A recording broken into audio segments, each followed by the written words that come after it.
So esports are relatively new at the Academy. Why don't you give us a little bit of the history, or how did it come to be? And also, why do you think we've been so incredibly successful at it? So I taught Joanne and a couple other players in 9th grade, and they were playing these games during my class.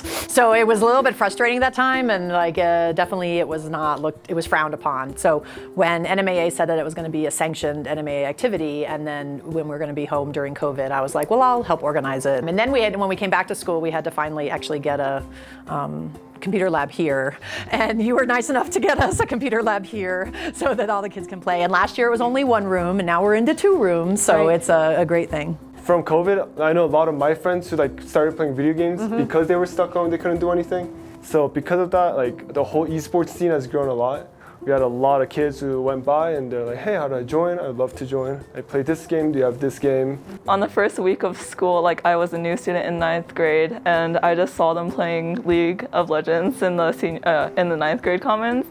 So I was like, oh, can I join you guys? And then we just started playing. We talk about esports, so electronic sports, or I think it's more than video games. But why don't you give us a little bit of an overview about what a competition looks like? At 4 o'clock on Tuesdays, we meet, all 5 of us, in the lab for esports, and then we all log into the Plavius website, and we sort of scout our opponents, but we're at school, and then the game starts at 4 or whenever the opposing team is ready to play. So you talked about League of Legends. What does that game entail? What is the strategy? You don't necessarily always play who you want to play with. Okay. The other team can ban who you traditionally play with, okay. and then they ban who they traditionally play with. So sometimes you're stuck playing champions that you're not familiar with at all. So it's kind of like strategy, like chess strategy, Yeah. and but all the dexterity and the hand-eye coordination that you need to play the cool games, yeah? Yeah, and this League of Legends is really strategically placed and stuff. I mean, you have to react to what they're doing. You can go in with your own strategy, but it doesn't matter if the other team does certain things to you and stuff like that. And so how long is the season? Year long if you count the preseason that we're doing currently. And then on the regular season, we have teams in our 4A division.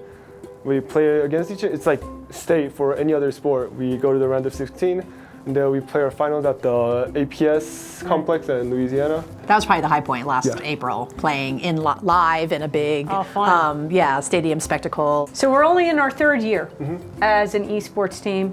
We have won state the last 2 years. Yeah. What do you attribute your success to, of being a new team and a new sport and doing so incredibly well? Sounds kind of cliche, but power of friendship. Because we've been playing with each other for so long. We've all been friends since 6th grade, and then we all started at the same time. So our skill level is pretty similar. Well, thanks so much, and I can't wait to watch us throughout the remainder of the year. Thank you.